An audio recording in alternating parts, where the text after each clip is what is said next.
Let's do this. The Cult of Hockey podcast by the faithful and for the faithful. I'm David Staples of the Edmonton Journal, and I'm here tonight with Bruce McCurdy. Welcome, Bruce. Hey, David. So, an Oilers loss. I always hate talking about Oilers losses. I just turned 56 this week, Bruce. Happy birthday. I've endured too many Oilers losses. Even when the Oilers are a team that look a lot better, I'm just tired of them. I'm tired of seeing them lose. Yeah. So that's my basic stance tonight. I'm just kind of, they not blaming Talbot, but because they were all tough chances that went in, I think. But they couldn't, the early goals. How many times have we seen that? It's just frustrating to see these early, the first real chance of the game and it's in the net. I'm tired of it. And defensive breakdowns that lead to these goals. I'm tired of those. So I guess I shouldn't watch, that's hockey, right? That's the way it goes. So Bruce, we're going to do the two good things, two bad things, two numbers and two deep drinks from your pop can there podcast tonight. What is your good thing? Well, I'm going to give the Oilers a little bit of credit here for turning a losing position into a loss, but doing so with a certain amount of honor. Like, this was clearly going to be a loss from the 5:44 mark of the first period when it was 2-0 for Washington. They did briefly cut it to 2-1 and then even more briefly cut it to 3-2, but they never could get back on level terms. But you know what? They battled hard, and they came, the third period and lots of the second period, really. Edmonton carried the play, and obviously that was score effects to some extent, but Washington checked the crap out of Edmonton. Like, there was sticks in the lanes and the shooting lanes, passing lanes. There was bodies. There was a few illegal checks, in my opinion, and it was. They kept bringing it, guys like RNH, man, and that was like a playoff style in terms of the intensity of the checking, and man, was he battling through and trying to make stuff happen, and they couldn't make a dent on the scoreboard in the end because after all they were facing the immortal Phoenix Copley in nets.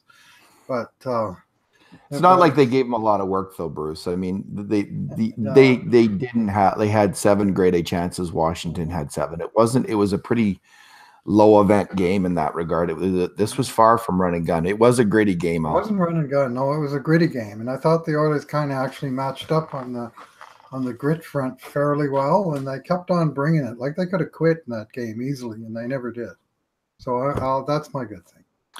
So my good thing is I've been critical of Jason Garrison, but I thought he had a good game, and I thought he's been playing a little better as of late. He's clearly a smart hockey player. Like, he knows how to read the game. He can be a little slow at times reacting to plays, but he's moving the puck well. He and Benning actually are playing well. Matt Benning is playing really well. So I'll go with the whole third pairing as my good thing. Matt Benning is aside from the first 2 or 3 games of the year, Matt Benning has been really solid. He's where he belongs on the third pair. Like, he was hitting above his weight class there, and it showed. Yeah, but now he's settled in with Garrison, and they're getting the job done as a third pairing defense. They haven't, there's been a few games where Garrison's been the cause of some goals against, but not tonight that I recall. And he seems to be making fairly smart plays with the puck, and he's holding his own. It was the top pairing of Larson and Klefbom that really struggled tonight. Klefbom in particular. He made some good plays too, but Klefbom it's going to happen, right? You're out there as much as he's out on the ice. You're going to make some mistakes, glaring mistakes defensively, and he made a number. But Garrison and Benning, that was an impressive effort from those two. And I think it's for Benning, he's put a number of really good games in a row. So I have to give him credit. Bruce, what was your bad thing on the night? Well, I'm going to sound like a whiner, but I'm just going to whine away and say I thought the refs were terrible in this game. Like, they were very poor. And I'm saying that looking at a stat sheet that said Edmonton had 4 power plays and Washington just 2. And I acknowledge that. But I also acknowledge, first of all, it's 1-0 early, and Alex Chason blocks a shot at the point and he's going to have a clear-cut breakaway. And Michael Kempney does the right thing, and he just skates into his way and cuts him off and negates the breakaway. Automatic penalty. It's just been like that's a penalty all season long for the last 5 years. I've been calling it that way, but somehow neither ref happened to see it. And then that was just before the 2-0 goal, which came during a time Edmonton should have been on the power play.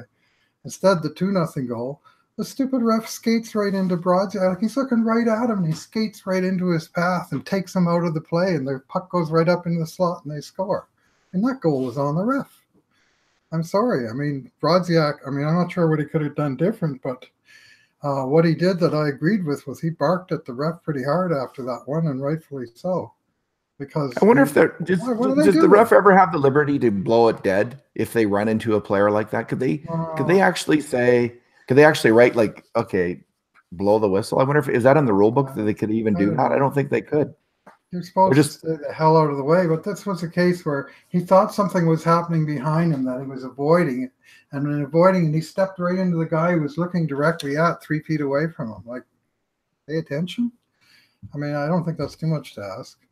And then there was the usual hacking and slashing on McDavid, and finally the double standard on slashing, where Draisaitl got a slashing penalty for a love tap, and Larson got a slashing penalty for something less than that.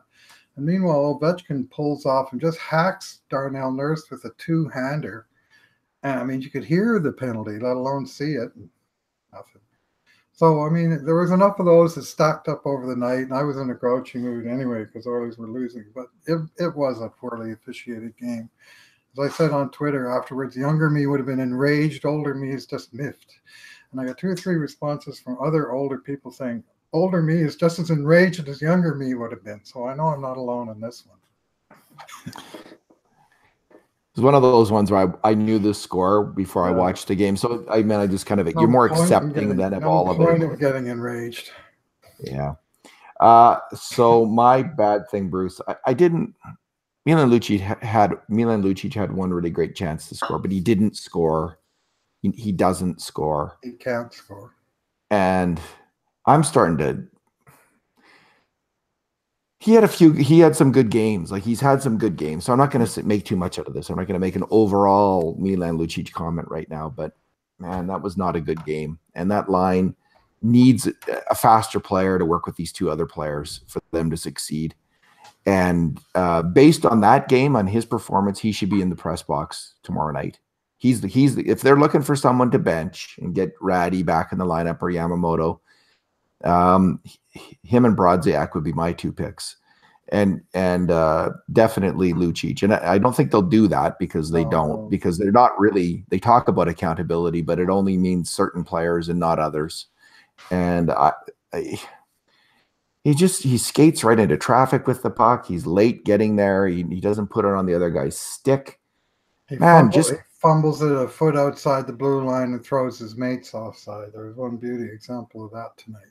Yeah, Puljujarvi went in there, and it's just like, get him the puck. Yeah, really. Get Puljujarvi the puck as he's crossing the line. Over the line and make a play then. Anyway. So I found it really frustrating to watch that happen because I think Strome and Puljujarvi are pretty good players. But to score in the NHL now, it's hard to do it all on your own unless you're Connor McDavid. You need to combine with your line mates. Mm-hmm. You need to make plays together. And you can't do that when you're playing with a guy who's fumbling the puck every time he touches it. And I know Lucic hasn't been this way all year, so I'll give him that. He's had some good games on the third line, but man, he should be in the press box for a game or 2. I don't know. I didn't hate his game tonight. Like I gave him a 5, which is to say he didn't move the needle at all. Yeah, but he's now at the point. He scored 2 goals in his last 60 NHL games. 2 goals in 60 games. And he's playing like number 4 minutes on the team. He's been on the first power play unit the whole time. He's had a high-end quality center on his line about 90% of that time. And he can't score to save his soul. He does other things right. And maybe we're looking at him wrong. Maybe we should say, well, he's like a good offensive lineman. You don't expect them to score touchdowns, right? But yeah, he's killing. Come on, like that's not. It's no, he does good things without the puck, but as soon as you give him the puck, the good things just stop happening. Maybe maybe like I thought like, rethink the guy as a third line checking winger, and that might work. And I think it has generally worked. I mean, he's probably had more good games than bad since he moved to the third line, and he's not enraging fans anymore because he's killing Draisaitl's or McDavid's game off. But he is not helping Strome or Puljujärvi, and it bugs me, and it also bugs me to know that someone else is it's not going to be him sitting, and we're going to hear about how it's all about the team, and there's accountability. But okay, have him sit a game, and at least they took him off the top power play. I mean, they had Chase on out there, Bruce, but they they finally get the right shooter, and where do they put him? In front of the net? Like if you want to get the right the right shot, take advantage of it. Put it out there on the left face-off circle, not in front of the net. I mean, you can put Draisaitl or McDavid or Art. They can rotate kind of down there. You can have a whirling spiral of those players. Those are three other guys moving around, high slot, front of the net, right circle. They can constant movement. I think Chase on though, if you want to take advantage of him, put him out there where he can get a shot. So I don't know who's running the power play. That was another source of frustration. Of course, it's an enduring source of frustration. They did get a power play goal, and McDavid scored on kind of a B chance. Good. That's the second time this year. So I think their power play stats are a bit inflated by scramble plays and some puck luck. So this power play on the rush, which isn't exactly in the power play textbook. Yeah, it has been a bad power play. So I even though like it's got a fairly high percentage still, but it hasn't looked good, and it's not going to look good until they get a proper formation. So that's someone like it's that Letestu role. You can get a role player there if he's got a good shot. That's Chase on this year. So they finally got him out there, but they didn't put him in the right place. So that's I have 2 complaints, maybe more. Okay. If you give me time, Bruce, what is your number for the game? My number is 826. That's Cam Talbot's save percentage tonight. He faced 23 shots and 4 of them went in, 19 saves, 4-2 loss. He got beaten by Phoenix Copley, the immortal, playing net for Washington tonight. And Washington won that game in part because Phoenix Copley, who was named first star in the building, outplayed Cam Talbot. Now, you could look at the 4 goals one at a time and say, well, he didn't really have much chance on that one, or it was a really quick play and the guy buried the shot. Now, I'll say he didn't have any chance at all on one goal, and that was the one that was deflected by Oshie that bounced off of Russell right to Ovechkin, and he hammered it into the net. Like no goalie in the league is going to have a prayer on that one. That was the power play goal? Yeah, it was a double deflection that bounced right to Ovi. I mean, what are you going to do? But the other 3, all glove side, 2 of them were high glove side. One of them was glove side, short side of the Oshie goal, game winner, which is the same place he got beaten for the game winner the last time he played when Michael Granlund scored one up there from an even sharper angle. And I mean, it was a good play. It was a nice pass by Backstrom, and Oshie buried the shot again. But man, I mean, when the other team got 7 chances and 4 of them wind up in the net, where are the saves? Where are the saves? You expect your goalie to stop 1 or 2 of those gold-plated chances. And Bruce, I think this is why Koskinen's been such a revelation, right? Because we haven't had good goaltending here consistently since 2016-17 when Talbot was sharper. Mm-hmm. And what we see from Koskinen is on those all 3 of the so let's give them the like you say the Ovechkin goals going in, like it's almost 100% chance, right? No chance. So let's say the other ones were really good scoring chances. There's 33% chances. Well, 66% of the time the goalie's going to make that save. Mm-hmm. And Talbot didn't get those. Like he did stop 1 breakaway. There was 1 really big save, but Koskinen Stevenson, it was 4-2 already by then.